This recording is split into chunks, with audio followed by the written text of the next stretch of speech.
Crime alert, जुर्म के खिलाफ आवाज।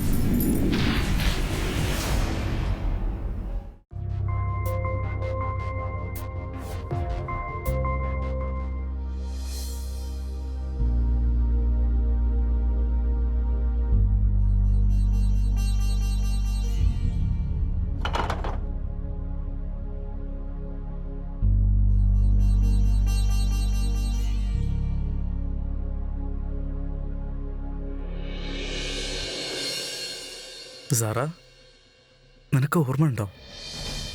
ഇത് നമ്മുടെ കല്യാണത്തിന്റെ ആദ്യ രാത്രി അന്ന് നീ ഉടുത്തതാ. എത്ര സുന്ദരിയായിരുന്നു അറിയാം നീ അന്ന്. അതുമാത്രമല്ല, ഇന്ന് നിന്റെ ബർത്ത്ഡേ ആണ്. എനിക്ക് ആഗ്രഹം എന്താന്ന് വെച്ചാ, നീ അന്ന് എത്ര സുന്ദരിയായിരുന്നോ അതുപോലെ ഇന്ന് സുന്ദരിയാവണം. ശരി, ഓക്കെ. ഇന്ന് നിന്റെ ബർത്ത്ഡേ ഒന്ന് ആഘോഷിക്കാൻ വേണ്ടി നമുക്കൊരു കേക്ക് മുറിക്കാം.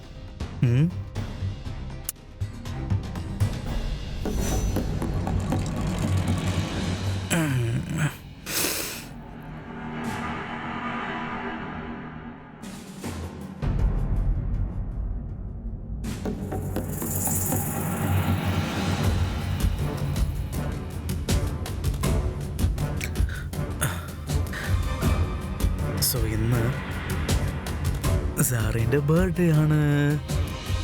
നമ്മൾ ഈ കേക്കിൻ്റെ മുകളിൽ ഈ ക്യാൻഡിലൊന്ന് വെക്കാം. സാറാ, നീ ഹാപ്പി അല്ലേ? ക്യാൻഡിലും കത്തിച്ചു. ജന്മദിനാശംസകൾ സാറാ.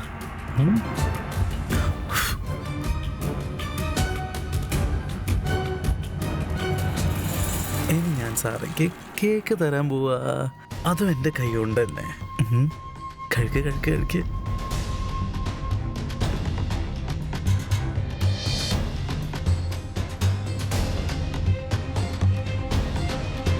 ഇപ്പൊ ഞാൻ സാറിനെ റെഡിയാക്കാൻ പോവാ.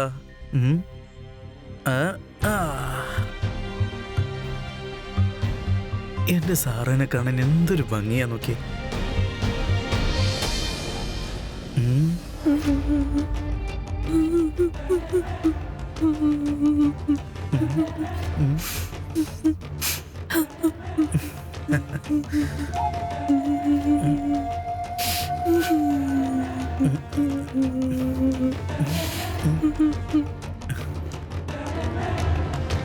ആരുടെ കണ്ണു കൊള്ളാതിരിക്കട്ടെ.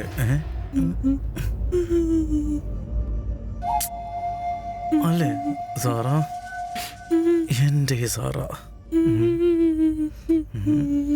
ശരിയല്ലേ സാറാ?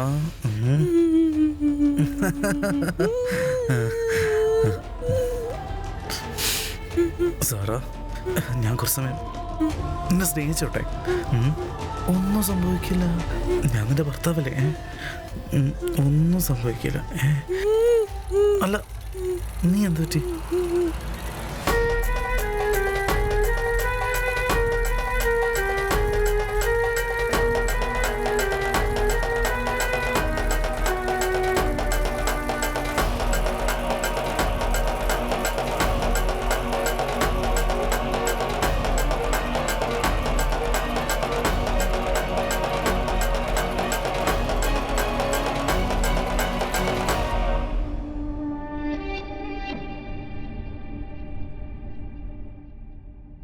അലിഭായ് ചേട്ടാ, അലിഭായ് ചേട്ടാ, നിങ്ങൾ വീട്ടിലുണ്ടോ? അതെ ചേച്ചി, വീട്ടിൽ തന്നെ ഉണ്ട്.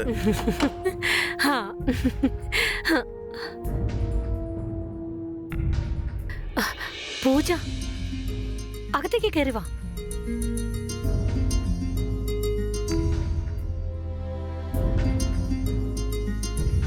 വരാൻ സുഖാണോ ചേട്ടാ? എങ്ങനെയാ പോകുന്നു ചേട്ടത്തി? അല്ല, ഇന്നെങ്ങനെ എന്റെ ഓർമ്മ വന്നത്? അയ്യോ, എങ്ങനെ മറക്കും ഞാൻ? നിങ്ങളെപ്പോലെ നല്ലൊരു ടൈലർ ഈ അടുത്ത സ്ഥലത്തൊന്നും ഇല്ലല്ലോ. എന്റെ മോളുടെ കല്യാണമാണ്. അവളുടെ കല്യാണ ഡ്രസ്സ് ശരിയാക്കണം. വേറെ ഏത് ടൈലറാ ഉള്ളത്? ശരി ഏടത്തി, നിങ്ങൾ എന്തൊക്കെയാ പറയുന്നേ? ഞാളിപ്പോ നിങ്ങൾ എന്തിനാ വേറെ എങ്ങോട്ടെങ്കിലും പോകേണ്ടത്? മതി, ഇനി എല്ലാം നിങ്ങളുടെ കയ്യിലാ. എന്റെ മോളെ കാണാൻ രാജകുമാരിയെ പോലെ ഉണ്ടാവണം. എന്റെ മോളെ കാണാൻ സുന്ദരിയാണെന്ന് എല്ലാവരും അഭിനന്ദിക്കണം. ചേട്ടത്തി, ഒന്നുകൊണ്ട് വിഷമിക്കേണ്ട കാര്യമില്ല കേട്ടോ. ഞാനില്ലേ കൂടെ. ഇന്ന് തൊട്ട് പൂജയുടെ കല്യാണ കാര്യങ്ങൾ എന്റെ ഉത്തരവാദിത്തമാണെന്ന് കൂട്ടിക്കോ. പൂജനെ സുന്ദരിയാക്കേണ്ടത് എന്റെ ജോലിയാണ്. പൂജ ഒന്നടുത്തേക്ക് വരൂ, ഞാൻ ഡ്രസ്സിന് മെഷർമെന്റ്സ് എടുക്കട്ടെ. ആ പോ പോ മോളെ, പോ.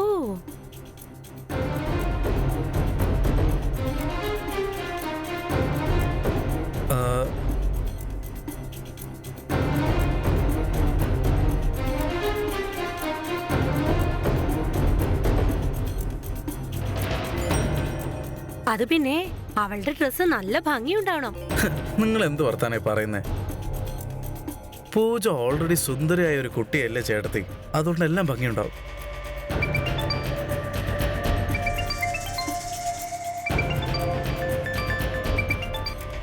ഹലോ ഹലോ, ആരാ സംസാരിക്കുന്നത്? എനിക്ക് കേൾക്കുന്നില്ല. ആരാന്ന്? ആ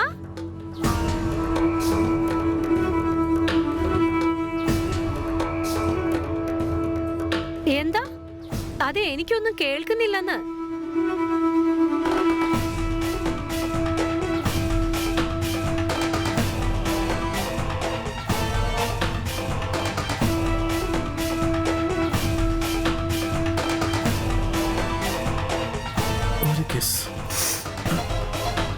അതെ, ഞാനിവിടെ മോളുടെ ഡ്രസ്സ് തയ്ക്കാൻ വേണ്ടി വന്നതാണ്.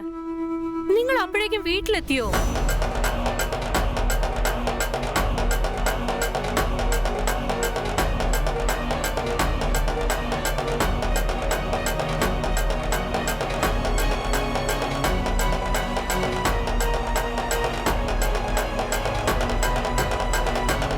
അയ്യോ, ഞാനിപ്പോ എന്താ പറയാ.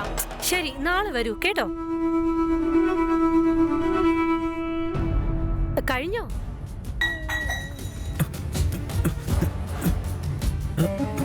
അല്ല, എന്നൊന്ന് വിളിച്ചൂടായിരുന്നു സാറാ? എന്തിനാ ഇങ്ങനെ ഒറ്റയ്ക്ക് എടുത്ത് കുടിക്കാൻ ശ്രമിക്കുന്നേ? നിനക്ക് എന്തെങ്കിലും സംഭവിച്ചാലോ? ഞാൻ എന്ത് ചെയ്യും? അതെ, നിങ്ങളുടെ ഭാര്യക്ക് സുഖാണോ? കുഴപ്പമൊന്നുമില്ല. എല്ലാവർക്കും നിങ്ങളെപ്പോലുള്ള ഭർത്താവിനെ കിട്ടണം. നിങ്ങൾ നിങ്ങളുടെ ഭാര്യയെ എത്രത്തോളം സ്നേഹിക്കുന്നത്. ശരി സഹോദര, ഞങ്ങൾ പോകണേ.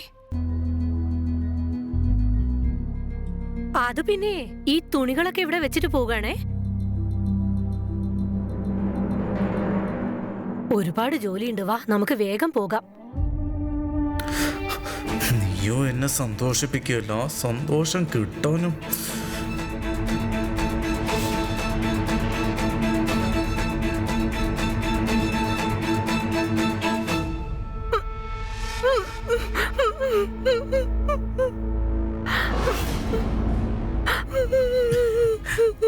ഒരു കാര്യം നീ മറന്നോ? ഭക്ഷണം കഴിക്കേണ്ട സമയമായത്. എന്നോടൊന്ന് ക്ഷമിക്കേ. ഇനി ഒരിക്കലും ഇങ്ങനെ നടക്കില്ല കേട്ടോ.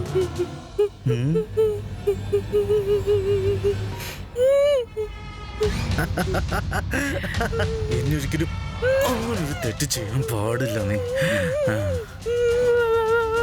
എന്നോട് ക്ഷമിച്ചില്ലേ? നീ ക്ഷമിച്ചോ ഇല്ലയോ?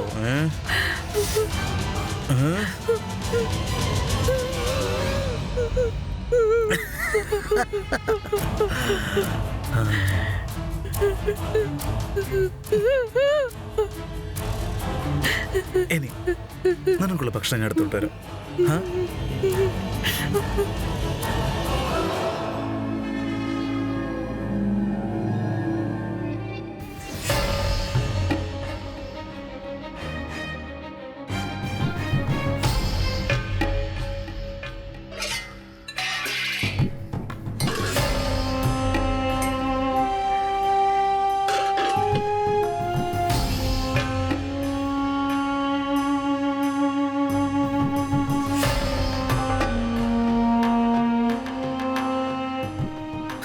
എന്റെ സാറയ്ക്ക് വിശന്നുമല്ലേ?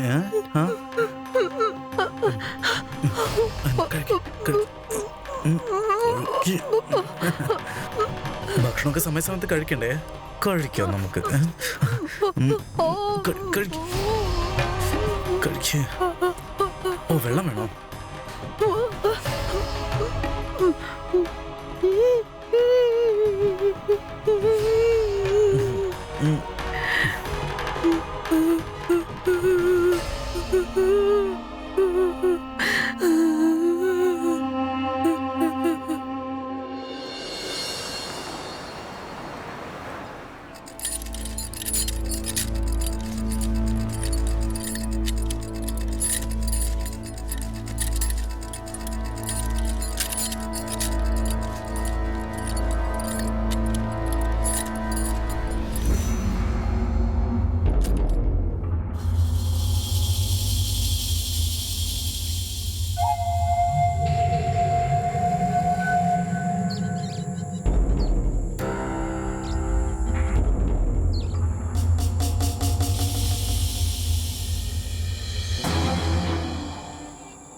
എന്താ പറ്റി? അയ്യോ, നിനക്കൊന്നും പറ്റില്ലല്ലോ. എവിടെ പരിക്കേറ്റത്?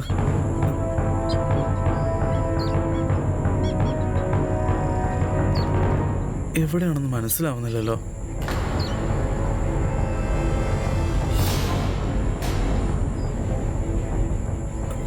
അല്ല, നിങ്ങളൊന്ന് എഴുന്നേറ്റ് നോക്ക്, അപ്പോഴേ മനസ്സിലാവില്ല. എനിക്കൊരു കുഴപ്പമില്ല. അല്ല, എഴുന്നേറ്റ് നടന്നാലേ മനസ്സിലാവുള്ളൂ എവിടെയാണ് പരിക്കേറ്റതെന്ന്. അതുകൊണ്ട് പതുക്കെ പതുക്കെ പതുക്കെ.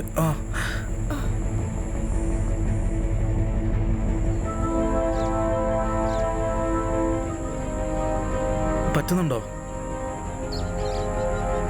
ഇവിടെ ഇരിക്കുക കുറച്ച് സമയം. ഞാൻ പറഞ്ഞില്ലേ എന്തോ പരിക്കേറ്റിട്ടുണ്ടെന്ന്. ഒരു മിനിറ്റ്, കാലൊന്ന് നീട്ടിക്കേ. കാല് നീട്ട്. ഓക്കെ അല്ലേ? അങ്ങോട്ട് നോക്കിയേ. ഇവിടെ നമ്മൾ രണ്ടുപേരും മാത്രമേ ഉള്ളൂ. ഞാൻ എല്ലാം ശരിയാക്കി തരാം. ഓക്കെ, മിണ്ടാതിരിക്കടി, പെട്ടെന്ന് പോവാം. മിണ്ടരുത്, വെക്കണ്ടോ?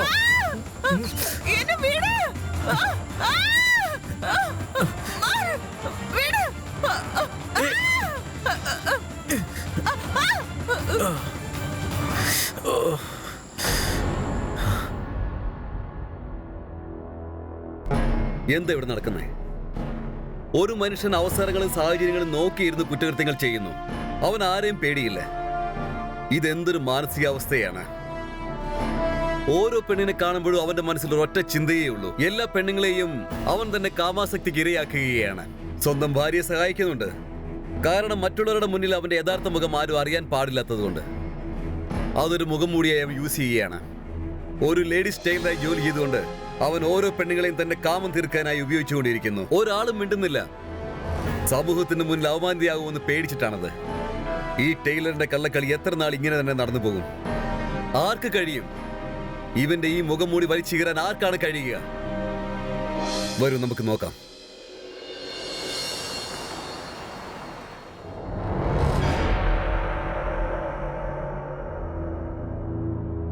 ചേച്ചി, ചേട്ടാ, ചേട്ടാ,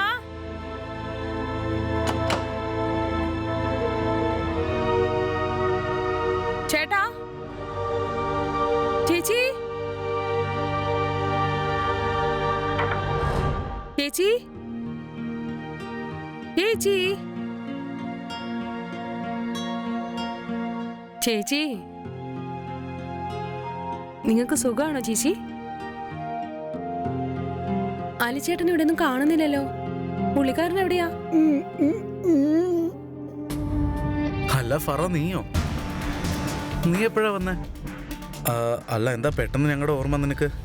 ഞാൻ വിചാരിച്ചു എന്റെ ചേച്ചി പിന്നെ എന്റെ ചേട്ടനെ ഒന്ന് കാണാന്നു. നിങ്ങളെയൊക്കെ കണ്ട് സംസാരിച്ചിട്ട് എത്ര കാലായി.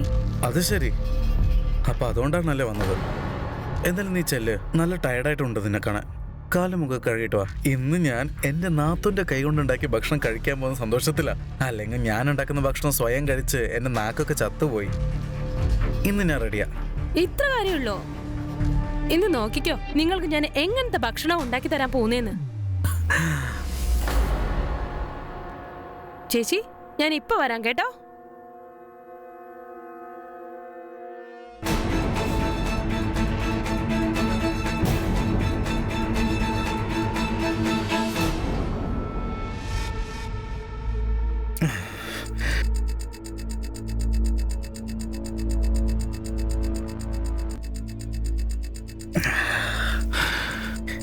ഇന്ന് എനിക്ക് കിട്ടും സന്തോഷവും നല്ല ഭക്ഷണവും.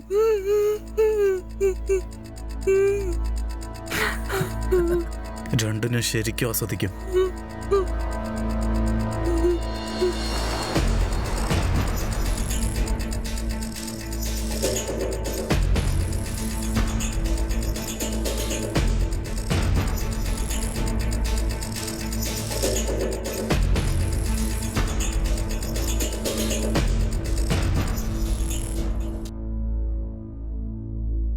അല്ല ഫറൻ, ഞാൻ ആലോചിക്കായിരുന്നു നീ ഉണ്ടാക്കിയ ഭക്ഷണം ചൂടോടെ നമുക്ക് രണ്ടുപേർക്കും ഒരുമിച്ചിരുന്ന് കഴിക്കുകയാണെങ്കിൽ.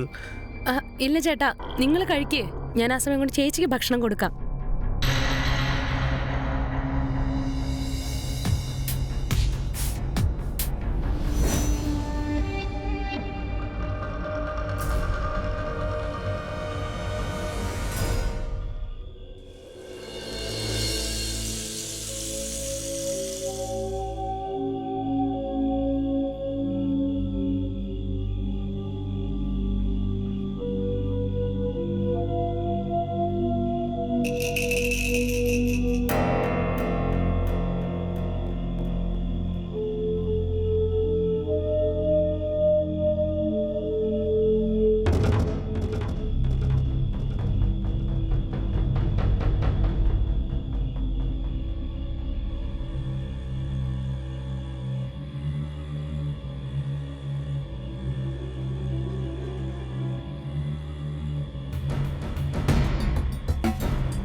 ചേട്ടാ ഇതെന്താ ചെയ്യുന്നു? ചേട്ടാ ഇതെന്താ ചെയ്യുന്ന നിങ്ങള്?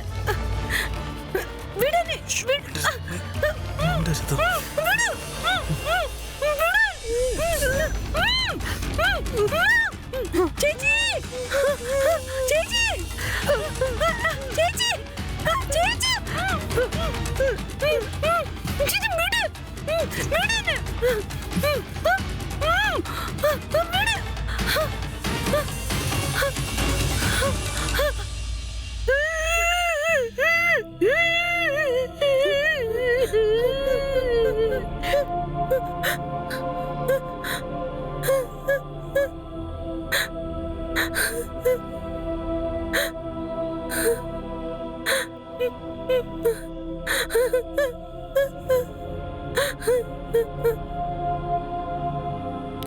എന്തിനായിരുന്നു കരയുന്നേ?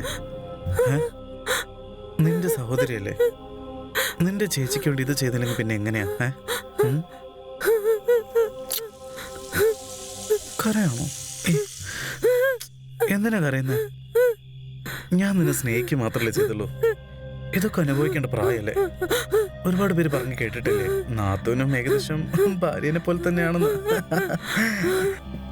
നോക്ക്, എനിക്കിങ്ങനെ ഇരുന്ന് മോങ്ങുന്നൊന്നും ഇഷ്ടമല്ല കേട്ടോ. അടുത്ത തവണ ഇഷ്ടത്തോടെ ചെയ്യണം. നീ ഒരു കാര്യം ചെയ്യും, കുറച്ചു ദിവസം കൂടി ഇവിടെ നിൽക്കേ. നിന്റെ ചേച്ചിക്കും സന്തോഷമാകും, എനിക്കും സന്തോഷമാകും.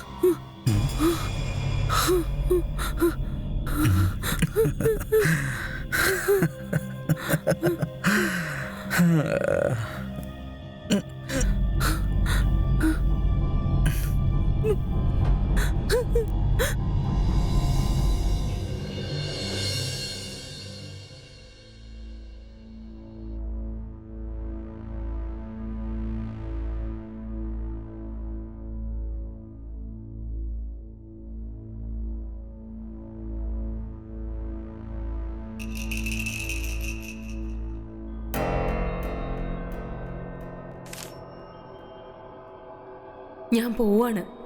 നിന്നെപ്പോലൊരു ദുഷ്ടനും വൃത്തികെട്ടവനുമായിട്ട് ഒരുത്തന്റെ കൂടെ എന്റെ സഹോദരി കെട്ടിച്ചേച്ചത് വളരെ വലിയൊരു തെറ്റായിരുന്നു. നിന്നെപ്പോലൊരു ദുഷ്ടനായ മനുഷ്യനാവാൻ പോലും യോഗ്യതയില്ലാത്തവനായിരുന്നു.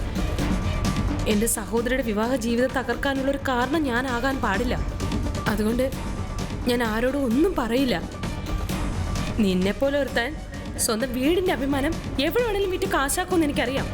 പക്ഷെ ഞാൻ അങ്ങനെയല്ല. പക്ഷെ ഞാൻ പറയുന്നൊരു കാര്യം ഓർത്തു വെച്ചോ, എന്റെ ചേച്ചിയുടെ കാര്യത്തിൽ എന്തെങ്കിലും ഒരു തെറ്റ് സംഭവിച്ചാല് പിന്നെ ഞാൻ തിരിഞ്ഞും പിരിഞ്ഞൊന്നും നോക്കില്ല. പിന്നെ ഞാൻ നിന്നെ എന്താ ചെയ്യാൻ പോകുന്നതെന്ന് നിനക്ക് സ്വപ്നത്തിൽ പോലും ചിന്തിക്കാൻ കഴിയില്ല.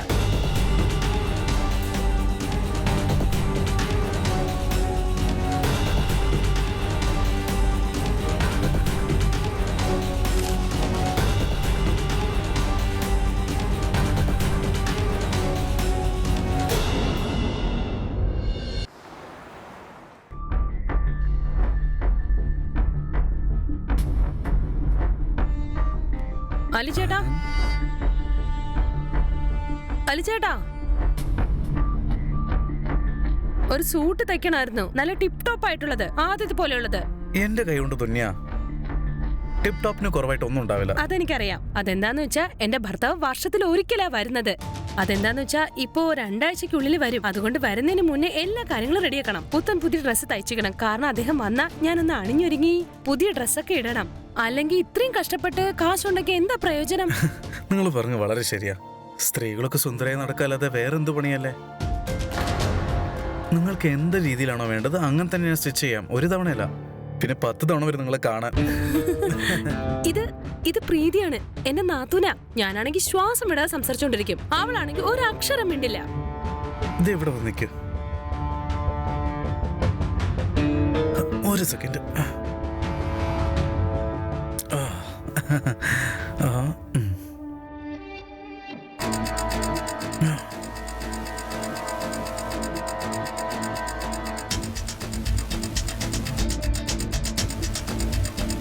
സൈസ് നന്നായിട്ട് കുറഞ്ഞിട്ടുണ്ടല്ലോ മാം. ഡയറ്റ് ഇല്ല. ശരി ശരി.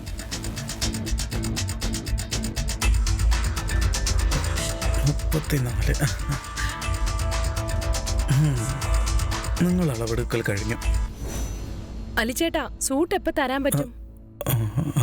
കുറച്ച് സമയമാവട്ടോ. സാറിന് ഹോസ്പിറ്റൽ വരെ കുട്ടി പോകണുണ്ടായിരുന്നു, അതുകൊണ്ടാ കുറച്ച്. ഒരു പ്രശ്നമില്ല അലിച്ചേട്ടാ, ടൈം എടുത്താലും പ്രശ്നമില്ല. നിങ്ങൾ ഭാര്യ എന്ന് നന്നായിട്ട് നോക്കുന്നേ. ദൈവം നിങ്ങൾ രണ്ടുപേരും സന്തോഷമായിട്ട് ജീവിക്കാൻ അനുവദിക്കട്ടെ. എന്റെ ആഗ്രഹം അത് തന്നെയാണ്. നിങ്ങൾ പറഞ്ഞതൊക്കെ സംഭവിക്കണേന്ന്. സൂട്ട് സ്റ്റിച്ച് ചെയ്ത ഉടനെ പറയണം കേട്ടോ. ഞാൻ ബാക്കിയുള്ള കാര്യങ്ങളൊക്കെ മാറ്റി വെച്ചിട്ട് സൂട്ടിന്റെ പണി ഉടനെ തുടങ്ങാം. ശരി. നിനക്കറിയോ പ്രീതി, നന്നായിട്ട് തയ്ക്കും കേട്ടോ. നിനക്ക് വേണമെങ്കിൽ തയ്ക്കാൻ കേട്ടോ. അടിപൊളിയായിട്ട് തയ്ച്ചു തരും.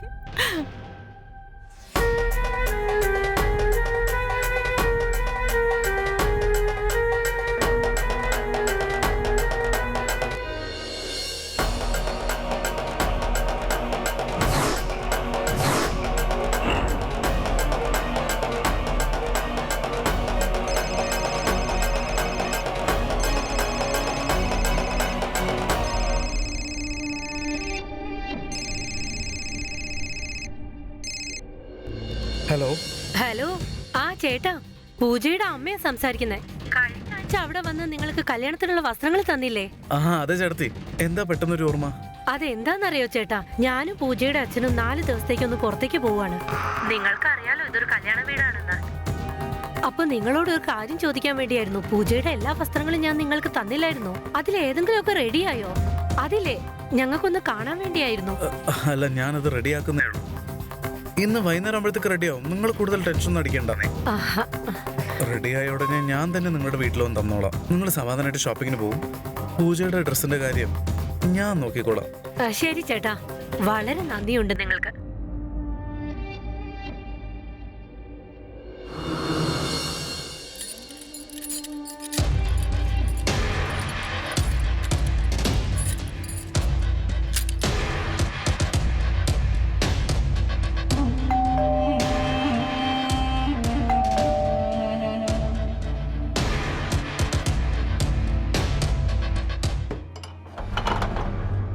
നമസ്കാരം. പൂജമോളുടെ ഡ്രസ്സ് സ്റ്റിച്ച് ചെയ്യാൻ തന്നില്ലേ, അത് ഞാൻ റെഡിയാക്കി കൊണ്ടുവന്നതാ. മോളുടെ അമ്മേൻ്റെ അടുത്ത് നിന്ന് എനിക്ക് ഫോൺ വന്നതാ, ഇങ്ങനെ കൊണ്ടുവന്ന് കൊടുക്കണമെന്ന്. നിങ്ങൾ അധികം തന്നേക്ക്. എന്നാ പിടിച്ചോളൂ.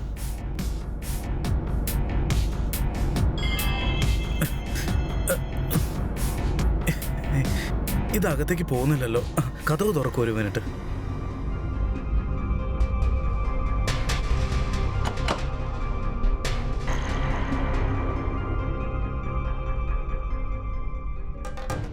ഇതേ നോക്കിയേ, ഞാൻ എത്ര ഭംഗിയായിട്ട് സ്റ്റിച്ച് ചെയ്തിരിക്കുന്നതെന്ന്. നിങ്ങളെപ്പോലെ തന്നെ. ഇതൊന്ന് എനിക്ക് ഇട്ട് കാണിക്കോ? എന്നിട്ട് ഫിറ്റിംഗ് എങ്ങനെയുണ്ടെന്ന് പറ പ്ലീസ്. നിങ്ങൾ ഇതിങ്ങ് എന്റെ കയ്യിൽ തന്നേക്ക്. നിങ്ങൾ പോയിക്കോ. പോകാനാ പറഞ്ഞേ.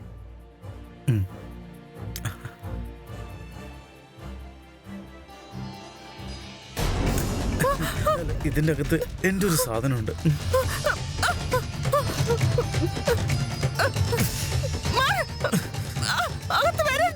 തുറക്ക്. ഫോണെടുക്ക്.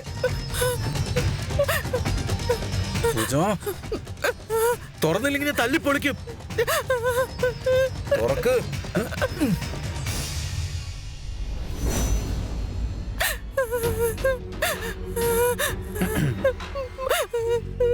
പ്ലീസ് പ്ലീസ് എന്നെ ഒന്നും ചെയ്യരുത്. ഇവിടുന്ന് പോ പ്ലീസ്. വിടാം, ഒരു മിനിറ്റ് വിടാം. എന്നെ വിട്. എന്നെ ഒന്നും ചെയ്യരുത് പ്ലീസ്. പ്ലീസ് എന്നെ ഒന്നും ചെയ്യരുത്. വിടാം. നിങ്ങൾ പെൺകുട്ടികൾ എന്താ മനസ്സിലാക്കാത്തേ? എന്തുകൊണ്ടാ മനസ്സിലാക്കാത്തത്? എനിക്ക് വാശി പിടിക്കുന്നത് ഒട്ടും ഇഷ്ടമല്ലാന്ന്. പ്ലീസ് പ്ലീസ് എന്നെ വിട്ടേക്ക്. ഞാൻ കാല് പിടിക്കാൻ. എന്നെ ഒന്നും ചെയ്യരുത്. എന്നെ വിട്ടേക്ക്. ആദ്യം ഇതിട്ട് കാണിക്ക. ഞാൻ എങ്ങനെ സ്റ്റിച്ച് ചെയ്തെന്ന് കാണാമല്ലോ. ഇട്ട് കാണിക്കാൻ.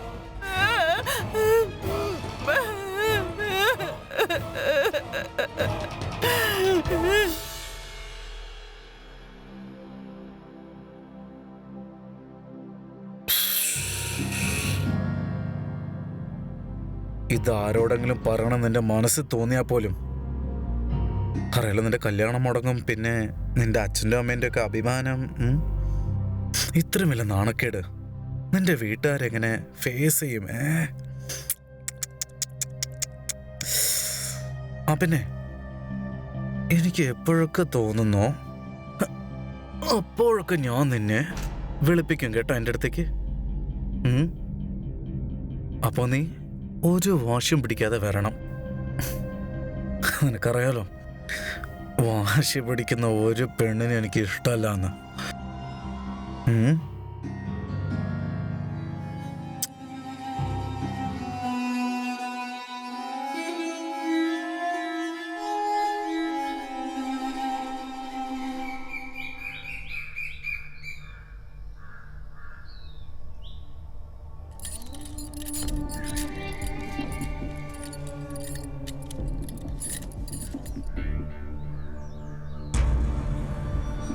നിങ്ങളെന്താ ഇവിടെ?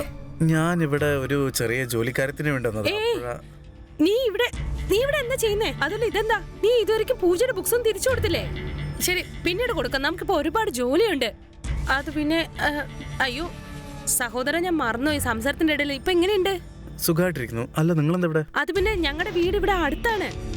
അത് ശരി. പിന്നെ പറ, ഞങ്ങൾ ഡ്രസ്സ് റെഡിയാണോ? അതിന്റെ പണിയാണ് നടന്നുകൊണ്ടിരിക്കുന്നത്. ശരി, ഞാൻ മറ്റന്നാൾ വന്ന് ഡ്രസ്സ് വാങ്ങിക്കാം. അപ്പോഴത്തേനും ഡ്രസ്സ് ശരിയാക്കിയാൽ മതി. ഇപ്പൊ ഉണ്ടല്ലോ, എനിക്ക് പെട്ടെന്ന് ഒരു അർജന്റ് കാര്യത്തിന് പോണം. ശരി, ഓക്കെ. വാ.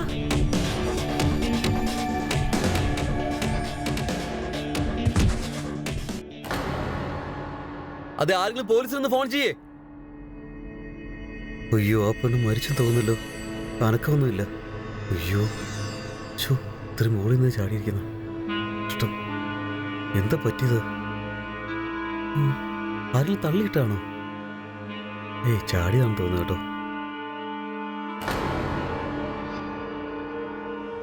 അലിയുടെ ഈ ക്രൂരമായ മനോഭാവം കാരണം ഒരു നിഷ്കളങ്കയായ സ്ത്രീയാണ് മരിച്ചത്. നമ്മുടെ സമൂഹത്തിലെ ഒട്ടുമിക്ക ആൾക്കാരും ഇതുപോലെ തന്റെ അഭിമാനം സംരക്ഷിക്കാൻ ബലാത്സംഗം പോലെയുള്ള ക്രൂരമായ സംഭവം ഉണ്ടായാലും അതിന് പുറകെ പോകാത്തത്. ഏതെങ്കിലും ഒരു പെണ്ണ് ബലാത്സംഗത്തിന് ഇരയായാൽ തീർച്ചയായും നമ്മുടെ സമൂഹം ആ പെൺകുട്ടിയെ മാത്രമാണ് കുറ്റം പറയുക. അവളുടെ നേർക്കാണ് വിരൽ ചൂണ്ടുന്നത്. എന്തുകൊണ്ട്? പൂജ അങ്ങനെ ഒരു പെൺകുട്ടി ആയിരുന്നില്ല, അതുകൊണ്ടാണ് അവൾ ആത്മഹത്യ ചെയ്തത്. പക്ഷേ അതൊരു റോങ് സ്റ്റെപ്പ് ആയിരുന്നു. ആത്മഹത്യ ചെയ്യുന്നതും വലിയൊരു തെറ്റ് തന്നെയാണ്. ഒരു വശത്ത് അലി തന്റെ കുറ്റകൃത്യങ്ങൾ തുടർന്നുകൊണ്ടേയിരിക്കുന്നു. ഇത് എവിടെ ചെന്ന് അവസാനിക്കും? രാക്ഷസന്റെ വേട്ടയാടൽ തുടരുകയാണ്. ആരെങ്കിലും ഉണ്ടോ? അവനെ സമൂഹത്തിന് മുന്നിൽ കൊണ്ടുവരാൻ ആരെങ്കിലും ഉണ്ടോ? ആരെങ്കിലും അവനെതിരെ ശബ്ദമുയർത്തുമോ? വരൂ, നമുക്ക് നോക്കാം.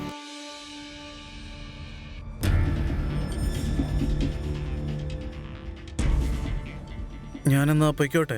ശരി, വയ്ക്കോ. ഏയ് നിൽക്കേ.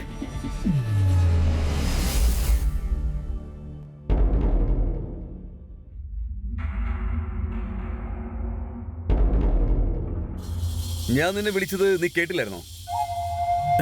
ക്ഷമിക്കണം സാർ, ഞാൻ കേട്ടില്ല. അതുകൊണ്ട് ഇവിടെ എന്താ സംഭവിച്ചത് നിനക്കറിയാമല്ലോ. അതെ സാറേ, പൂജ. പൂജ? അപ്പൊ നിനക്ക് പൂജയെ നേരത്തെ തന്നെ അറിയായിരുന്നു അല്ലേ? അറിയാം സാറേ, ആ കുട്ടിയുടെ കല്യാണത്തിന്റെ ഡ്രസ്സ് ഞാൻ സ്റ്റിച്ച് ചെയ്യുന്നത്. അവളെ കുറിച്ച് നിനക്ക് എന്തെങ്കിലും അറിയോ? കല്യാണത്തിന് കുറച്ച് ദിവസം മുമ്പാണ് അവൾ ആത്മഹത്യ ചെയ്തത്. സാറേ, എനിക്ക് അതൊന്നും അറിയില്ല. പക്ഷേ ആത്മഹത്യ ചെയ്യുന്ന ഒരു കുട്ടിയാണെന്ന് എനിക്ക് തോന്നുന്നില്ല. അവളുടെ വീട്ടുകാരോട് ചോദിച്ചാൽ അറിയും എന്തുകൊണ്ടാണ് ആ കുട്ടി ആത്മഹത്യ ചെയ്തതെന്ന് എനിക്ക് തോന്നുന്നത് സാർ. അവൾക്ക് വേറെ ഒരാളുമായിട്ട് ബന്ധമുണ്ടെന്നാണോ നീ പറഞ്ഞു വരുന്നത്? അയ്യോ സാറേ, ഞാൻ അങ്ങനെയൊന്നും പറയില്ല. പക്ഷേ പുറത്ത് നാട്ടുകാർ ഒരുപാട് പറഞ്ഞ് കേട്ടിട്ടുണ്ട് സാറേ. അതാണ് ഞാൻ സാറിനോട് പറഞ്ഞത്. അതുകൊണ്ട് വീട്ടുകാർക്കേ പറയാൻ പറ്റുള്ളൂ. നാട്ടുകാർക്ക് എന്നും പറയാമല്ലോ സാറേ. വായിക്ക് ബെല്ലും ബ്രേക്കില്ലാതെ തോന്നുന്നൊക്കെ പറയാലോ. പിന്നെ സാറേ, ആ കുട്ടിക്ക് സംഭവിച്ചത് ഒട്ടും നല്ലതല്ല. ശരി, നീ ഇപ്പൊ പൊയ്ക്കോ. എന്തെങ്കിലും ആവശ്യമാണെങ്കിൽ ഞാൻ സ്റ്റേഷനിലേക്ക് വിളിപ്പിച്ചോളാം. തീർച്ചയായിട്ടും സാർ.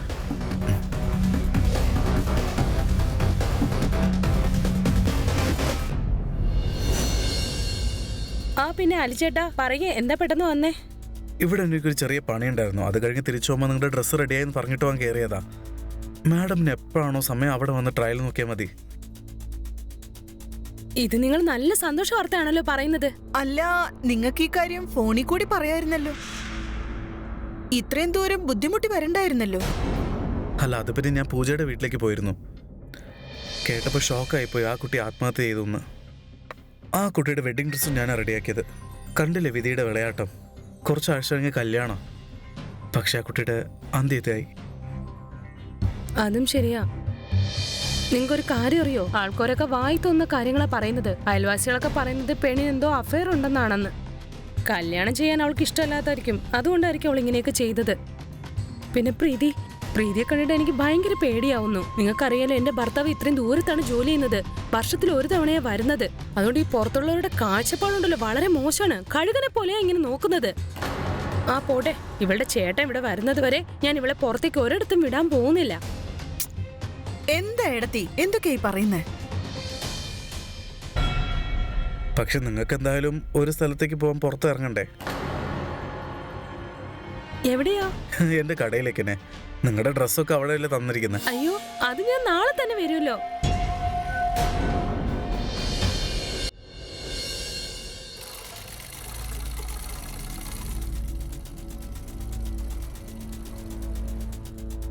അലിച്ചേട്ടാ. അല്ല, നിങ്ങളായിരുന്നോ? അകത്തേക്ക് വരൂ. എന്താ പുറത്ത് നിന്നാണെങ്കിൽ അത് പിന്നെ ഒരു മിനിറ്റ്.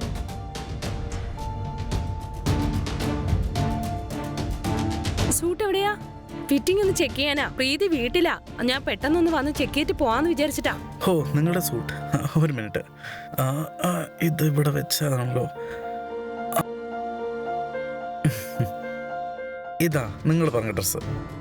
ഇതൊന്ന് ട്രൈ ചെയ്ത് നോക്കൂ, എന്നിട്ട് പറയാം എങ്ങനെയുണ്ടെന്ന്. നല്ല ഭംഗിയുണ്ട്. പക്ഷേ ഓ, നിങ്ങൾ ട്രയൽ റൂമാണോ അന്വേഷിക്കുന്നത്? അവിടെ ഉണ്ടല്ലോ, നേരെ ആ ലെഫ്റ്റ് ഹാൻഡ് സൈഡ്.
അലിചേട്ടാ,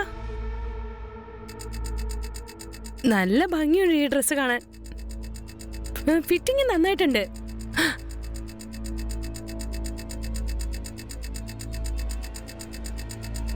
എത്ര ഭംഗിയുണ്ട് കാണാൻ. വളരെ നല്ല ചുരിദാറാ നിങ്ങൾ ചെയ്തത്.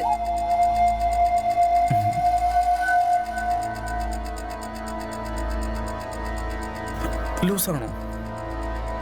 ഇല്ല, കറക്റ്റാ. ഇവിടുന്നു ഇല്ല അലിച്ചേട്ടാ, കറക്റ്റ് ഫിറ്റിംഗാ. ഇവിടെ കുറച്ച് ലൂസ് ഒന്നുണ്ടോ? ഇല്ല അലിച്ചേട്ടാ, കറക്റ്റ് ഫിറ്റിംഗാ.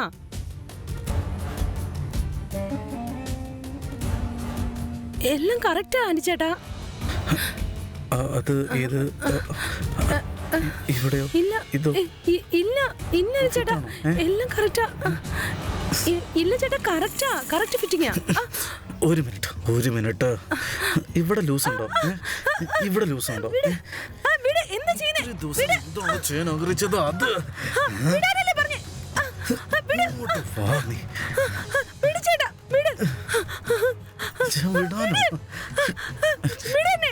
നീ ഒറ്റയ്ക്കല്ലേ? നീ ഒറ്റയ്ക്കല്ലേ നിൽക്കുന്നത്? നിനക്കും ഭർത്താവിന്റെ ഓർമ്മയൊക്കെ വരില്ലേ? ഇങ്ങോട്ട് വാ, നിനക്കും ആഗ്രഹങ്ങൾ ഉണ്ടാവില്ലേ?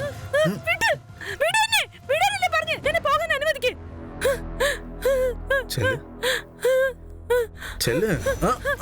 പോവാനോ? പോണോ അല്ലേ? പോകാൻ അനുവദിക്ക്. ചെല്ല്.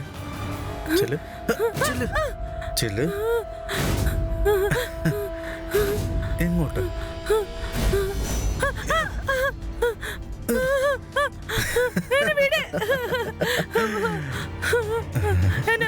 പോകാൻ അനുവദിക്കാല്ലേ? ഇങ്ങോട്ട് നിനക്ക് ഇങ്ങോട്ട്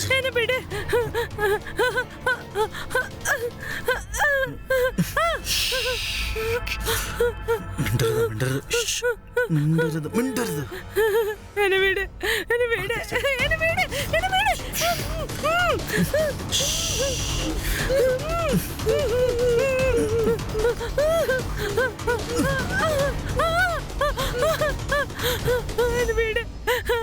അലിച്ചേട്ടാ, എന്നെ വീട്. ഇല്ല, ഞാൻ ഇത് എല്ലാരോടും പറയും. ചെല്ല്.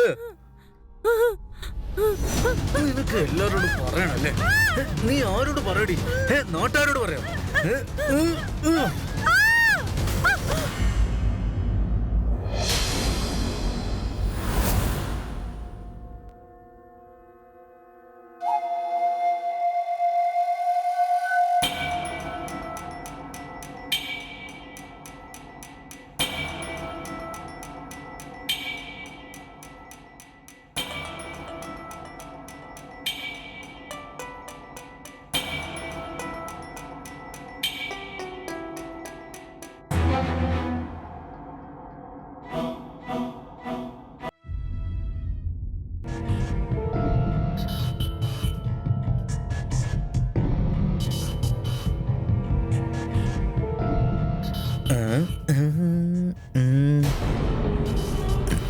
എന്നാലും നീ എന്നെ ഡാർലിംഗ് ഒരുപാട് ഓടിച്ചല്ലോ.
നിന്റെ നാത്തൂനെ വിളിക്കുന്നേ നിന്റെ ഓർമ്മ ഒന്നാണോ? ആ ഇതങ്ങോട്ട് കട്ട് ചെയ്തു. ഏടത്തി എന്താ ഫോൺ എടുക്കാത്തെ? തിരിച്ചു വരേണ്ട സമയം എപ്പോഴേ കഴിഞ്ഞു. ഒന്ന് അവിടം വരെ പോയി നോക്കുന്നതായിരിക്കും നല്ലത്. അവൾക്ക് ഈ കാര്യം അറിയില്ലല്ലോ. അവളുടെ ചേട്ടത്തിയുടെ ഹൃദയം വേറെ ആർക്കോ കൊടുത്തെന്ന് അല്ലേ?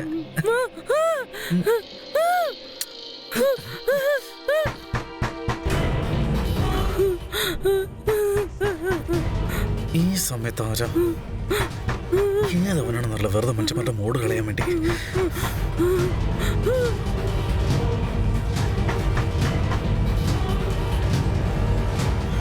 അലിച്ചേട്ടാ,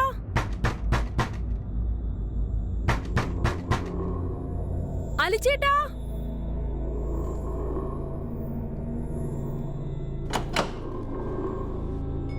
അലിഭായ് എന്റെ ഏടത്തി ഇങ്ങോട്ട് എങ്ങനെ വന്നിരുന്നോ? ആ വന്നിരുന്നു, പക്ഷേ പോയല്ലോ. പോയെന്നോ? അതെ. അതെന്താ അവിടെ ഒരു ശബ്ദം? ഏത്? അതോ അത് സാറയ്ക്ക് നിങ്ങൾ ആവശ്യം കാണും. എന്നുകൊണ്ട് ചേട്ടത്തിനെ നേരിട്ട് ഫോൺ ചെയ്ത് ചോദിച്ചോടെ എവിടെയാണെന്ന്.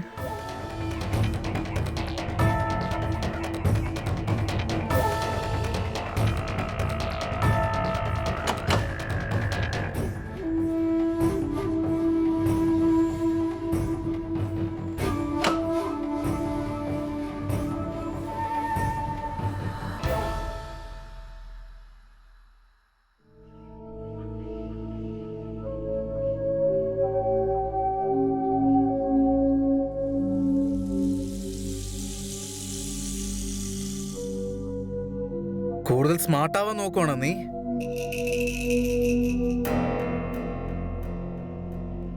നിനക്ക് കിട്ടുമെന്ന് പോരെ, ഒന്ന് തന്നോണ്ടല്ലോ. എന്തോ കുഴപ്പമുണ്ടല്ലോ.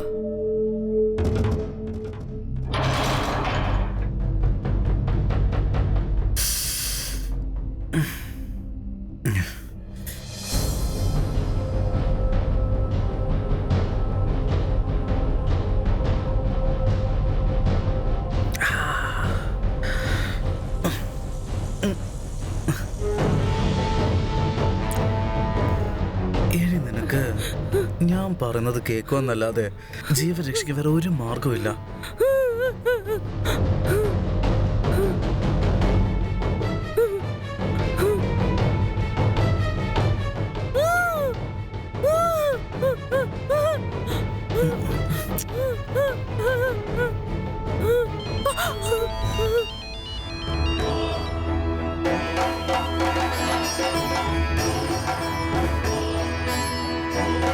എൻ്റെ ഫോൺ എൻ്റെ കയ്യിലാണ്, എൻ്റെ ഫോൺ എൻ്റെ കയ്യിലാണ്. എൻ്റെ ഭാര്യ അവൾ ഫോൺ യൂസ് ചെയ്യാറില്ല. ഇതാരുടെ ഫോണാണ്?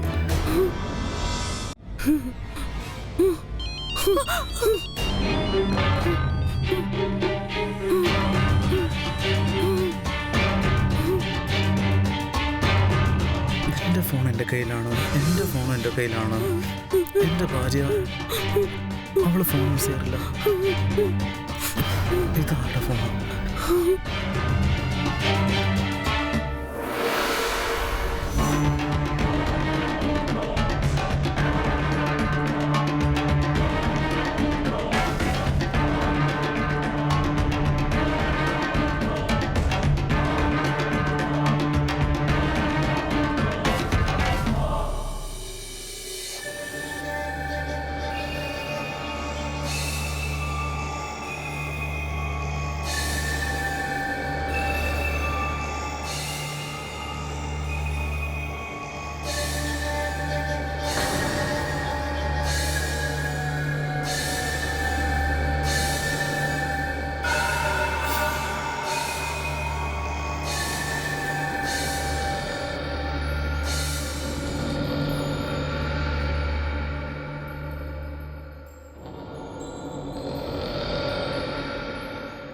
Hello, police station.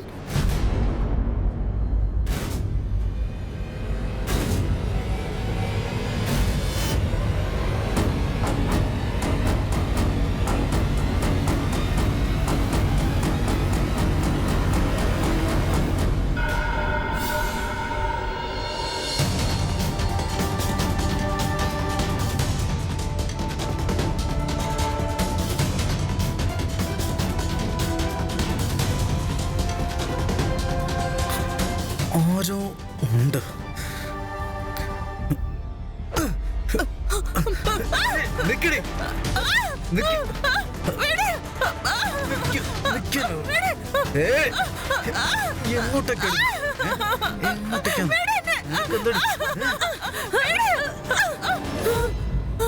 ഓഹോ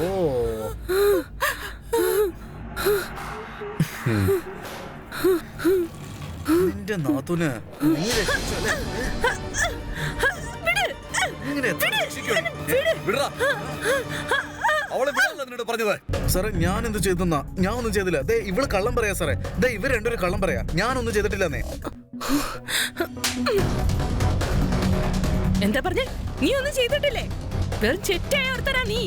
പിന്നെ നിന്നെ പോലുള്ള ഓമാരുണ്ടല്ലോ, സ്ത്രീകളെ ഒരിക്കലും ബഹുമാനിക്കില്ല. അവരെ ഉപയോഗിക്കാൻ മാത്രമാണ് ചെയ്യുന്നത്. പിന്നെ നീ ഇത്രയും നാളും നിന്റെ ഭാര്യയും ബാക്കിയുള്ള പെണ്ണുങ്ങളെയും കളിപ്പാട്ടം പോലെ എടുത്ത് കളിക്കില്ലായിരുന്നോ? ഇവർ നീ ബലാത്സംഗം ചെയ്തു. അവർക്ക് വേറെ പഴിയില്ലായിരുന്നു. നീ പക്ഷെ ഒരു കാര്യം മറന്നുപോയി.